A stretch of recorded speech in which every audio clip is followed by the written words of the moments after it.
What is going on, people? Welcome back to another episode of the Mike Roach Show. On the agenda today, we are talking about who the Raptors can potentially pick with the number 19th pick in the upcoming draft. Now, what we did see this past season for the Toronto Raptors was been a success, if you ask me. Maybe it's not to everybody who watched the team, but I thought the Raptors did fairly well. They met or exceeded, I would say, expectations of the 2025-2026 season. And now with it coming to an end, you have the number 19th pick. And all of us put out, and by all of us, I mean the people who cover this team frequently, whether it be in the media or anybody else, all of them are trying to figure out just who the Raptors are going to pick with the number 19 pick.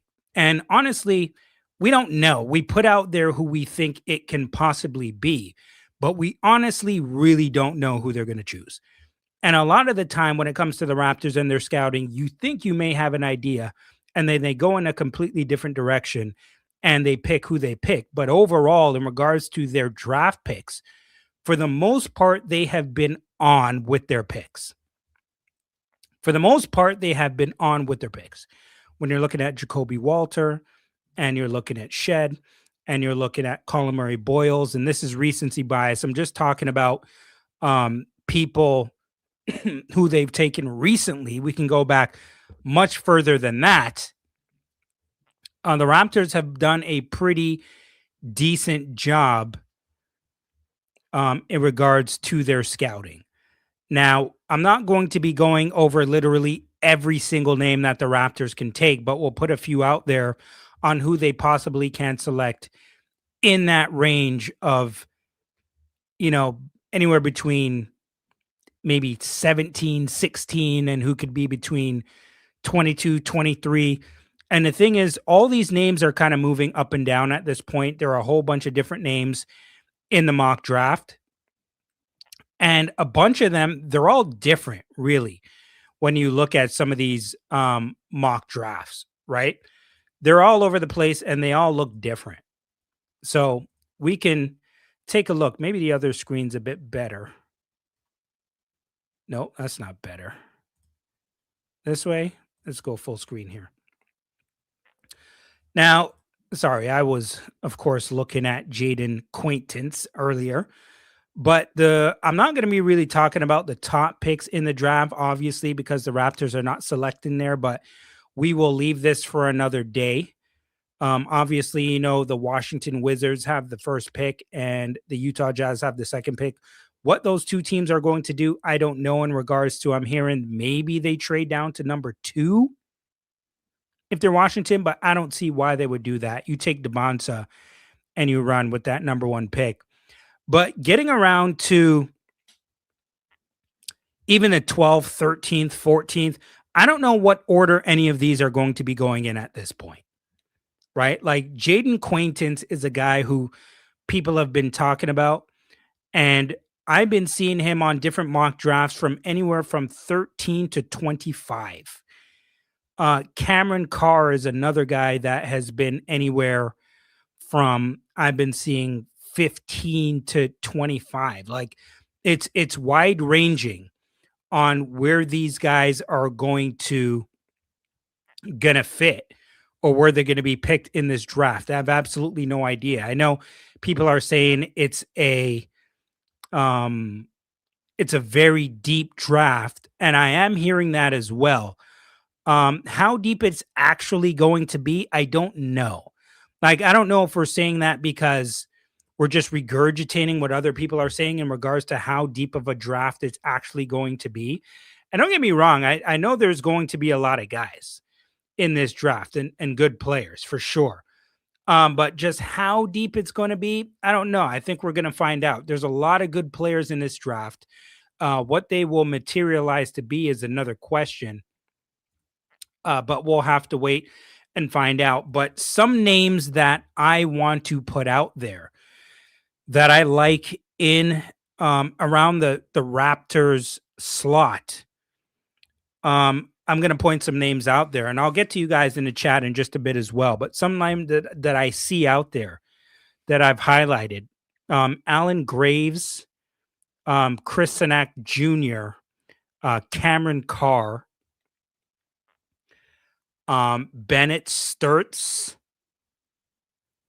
Those are guys who I've kind of starred on my sheet here after going over some notes.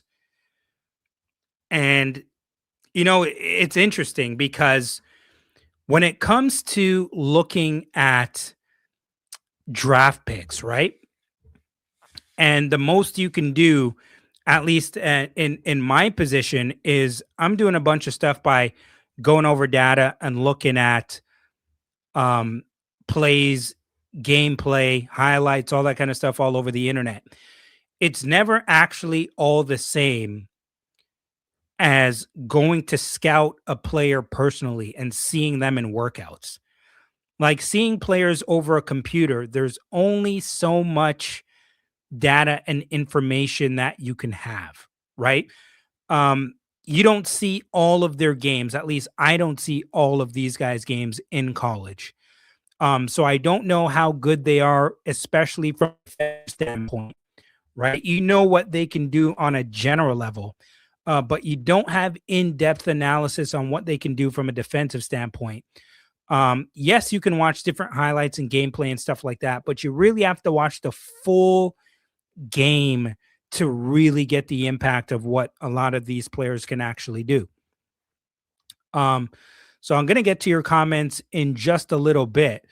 But some of the guys that I like in here, Cameron Carr is a guy who has some nice offensive ability.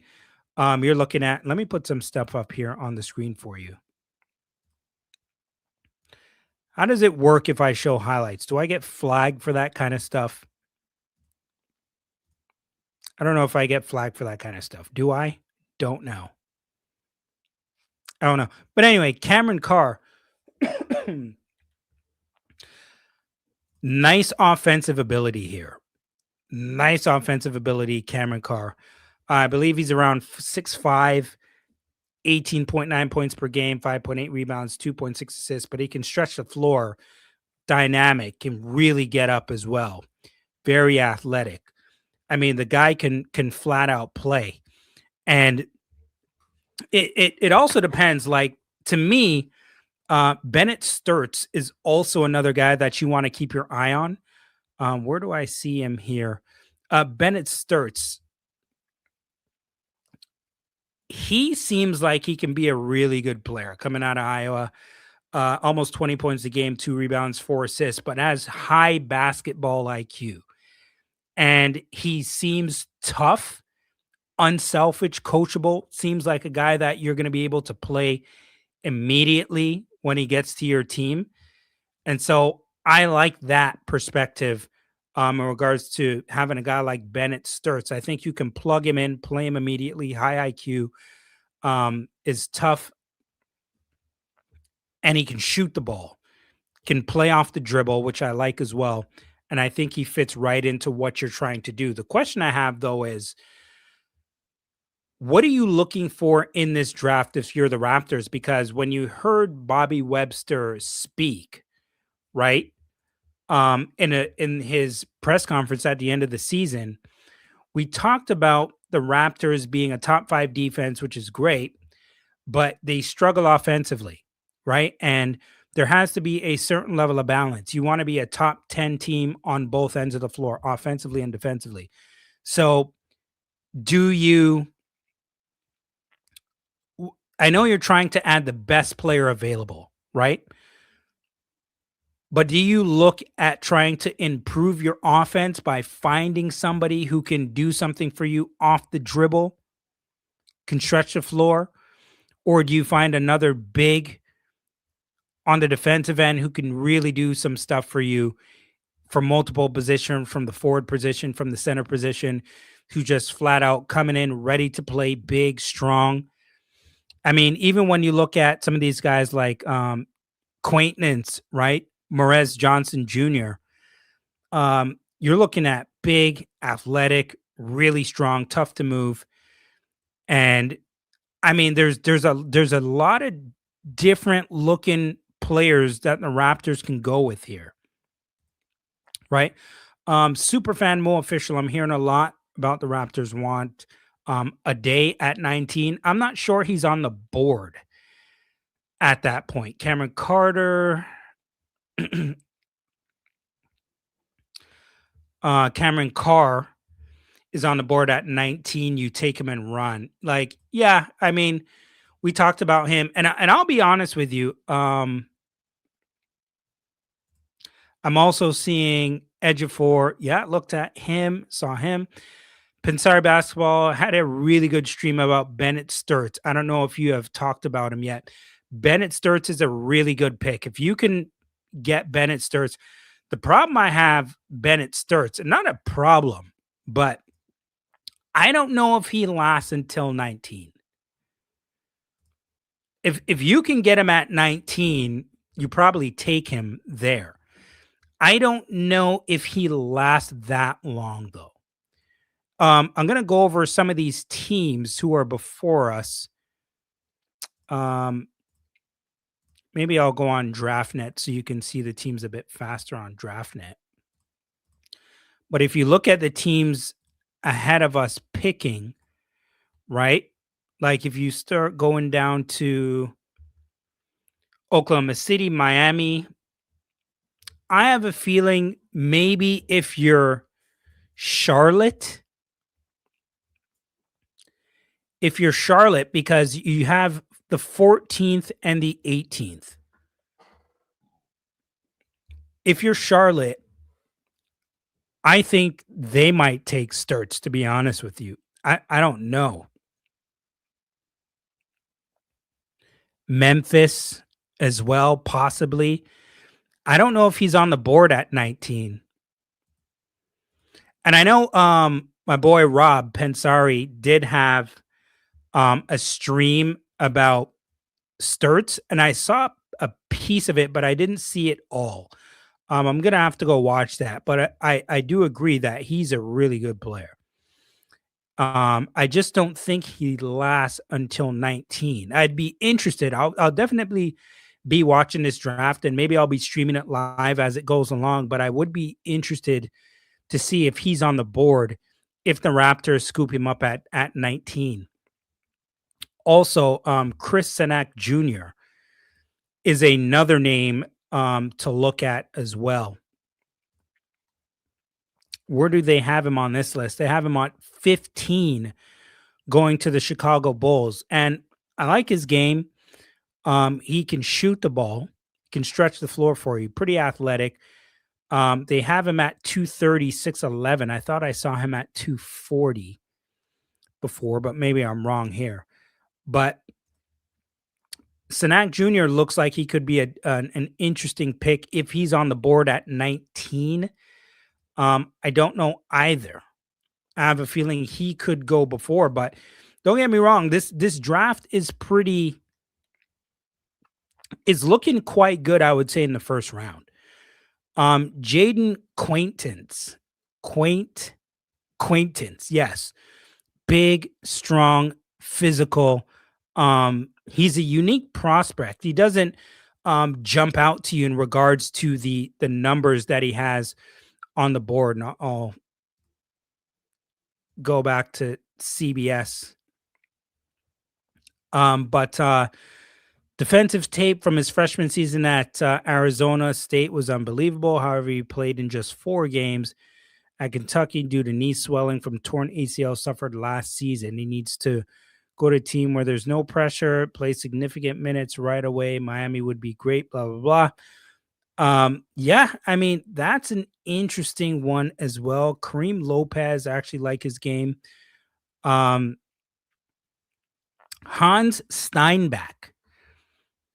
I wonder what the Raptors do here, because I'm wondering if they go big, and Steinbach looks like he's a decent player as well. 18 and 11 a game. I'm wondering what the Raptors do if they're going to be looking for a big. And by big, I'm talking about a 7-foot, 6'11" center. Because do any of you, and I'm going to get to your comments. Don't worry here, everyone. I'm going to get to your comments. Do you guys have a problem with the Raptors going after another center that is a 6'9" center type player? Or actually, are you looking for like a 6'11", 7 foot center, not an undersized center? That's the question that I was wanted to pose to you.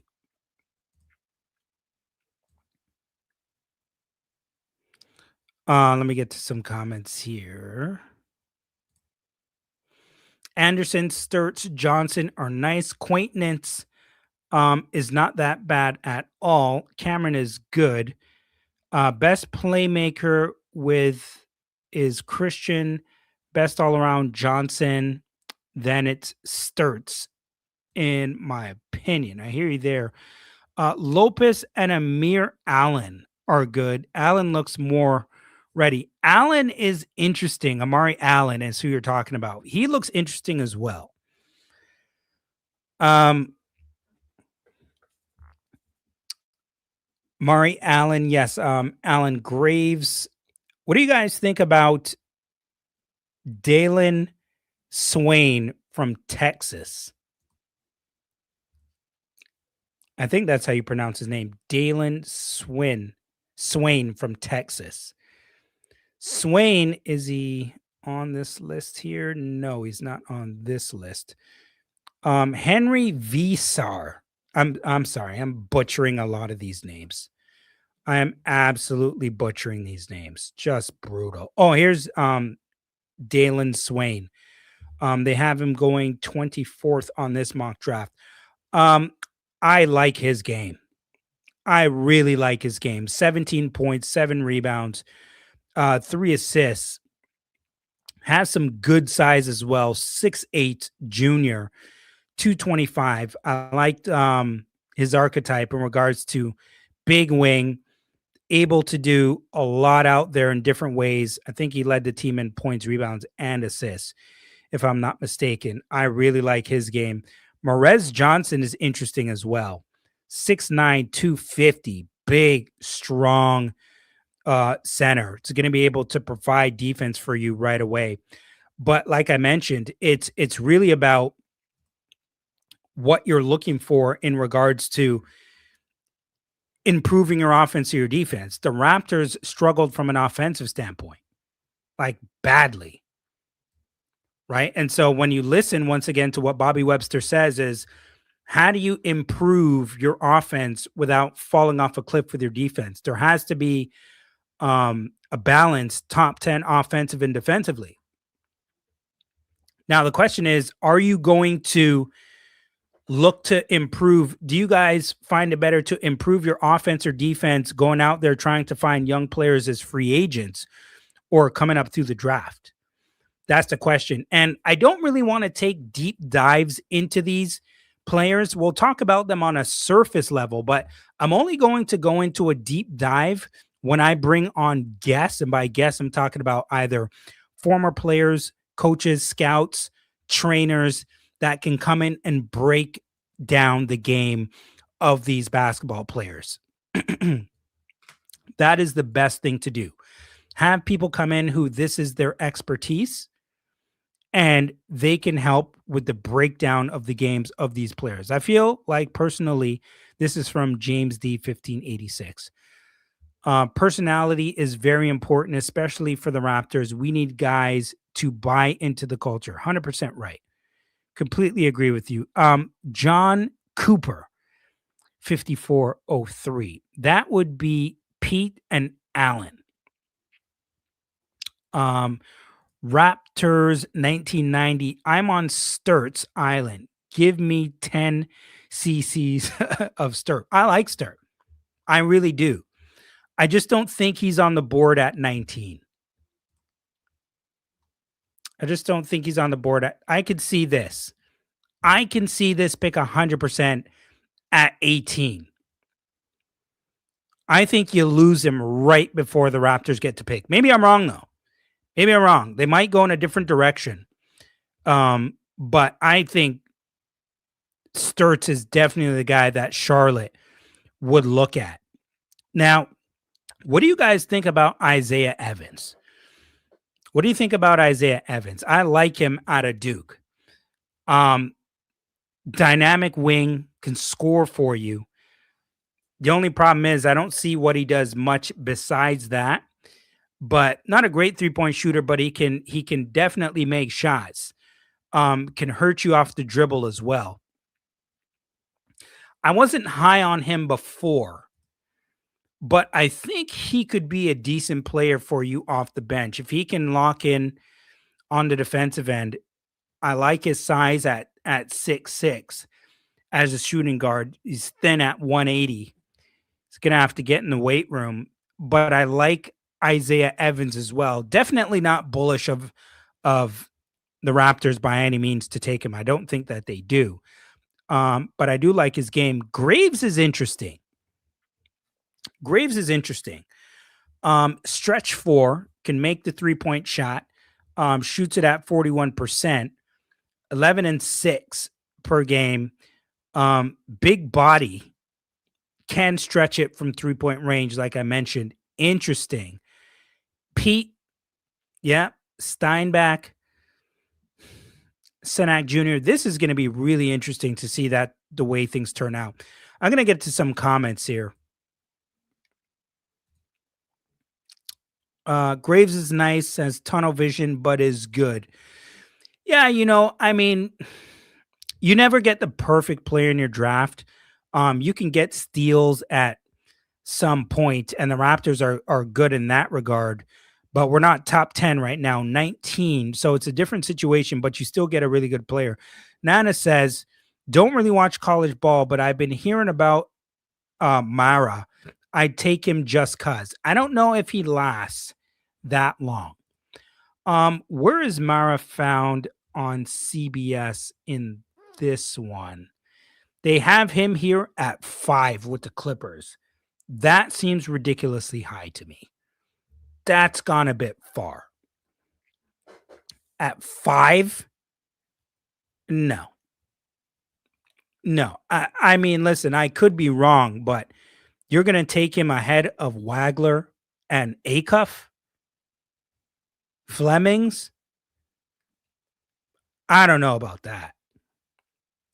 That seems super high. On DraftNet, I'm looking at Mara out at 25th. 25th. I told you this, it's all over the place. It's all over the place. YG7935, no more 6'9" centers, please. I hear you. 7-0 and up. I kind of feel you on that. I'm not really, I mean, how many 6'9" experiments are the Raptors going to go for? Like, you got lucky with Colin Murray Boyles, and by lucky, and no, you did your due diligence. I don't want to say you got lucky, because they really did their homework, and Colin Murray Boyles is a damn good player. But him able to contribute at what he did this season that fast,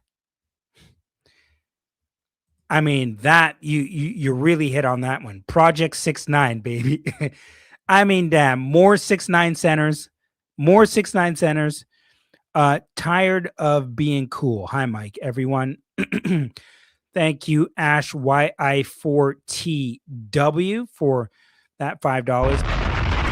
Matt, got a one for you there.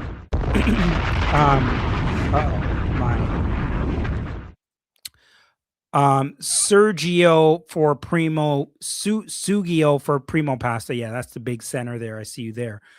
Oh yes, I do have to mention this for everybody who has not heard the breaking news. Brandon Clark, Canada's own Brandon Clark. You all know him from being on the Memphis Grizzlies, has passed away today. So we want to give a big rest in peace to Canadian basketball player Brandon Clark. Very sad day for the family of Brandon Clark, the Memphis Grizzlies organization, and Basketball Canada, and the people in the community where he is from. So we got to send our condolences to one Brandon Clark and his family. Rest in peace to Brandon Clark. I don't have any information on what the heck happened. I mean, he was only 29 years old. So, what happened in regards to Brandon Clark, we don't really have any details right now, as far as I know. Hopefully, we find out soon. But this is a very tragic and sudden loss to Brandon Clark. So, rest in peace to Brandon Clark and condolences to his family. um, if Christian Anderson was 6'3", he'd be my pick. Nice player. I mean, really nice player, Anderson. I think he's off the board early. NDG underscore TV. NDG underscore TV. You from Montreal, NDG? You let me know. NDG is where I grew up in Montreal, for those who don't know. That I am from, born and raised up until about the age 12, 13 in Montreal. How about Carr? Good player, same program, Jacoby, very long pause. I hear you. Definitely glad you got the pause there. Definitely pause worthy. But yeah, Brandon Clark, I mean, for anybody who hasn't seen him, for Carr. I mean, Cameron Carr is a really nice player. Check him out if you haven't already seen him. If he's on the board, I think it'll be interesting. Like, to me, I think Cameron Carr and Sturts jump out at you. I think you are going to be, I would say, if there's five players that jump out to you if they're on the board, right? I would say Sturts, obviously. You're looking at Carr. Steinbach, I don't know if I would put him in the top five. I think Quaintance, possibly. You're looking also at Chris Sennett Jr. and also Morez Johnson. Possibly Alan Graves, I put there as well. There's a lot of people. I'm going to bring on some experts to speak about this, because I think I may need to have a panel talking about this so we can go over a bunch of different things. But those are just some names to look at. Yes, I see. Very sad.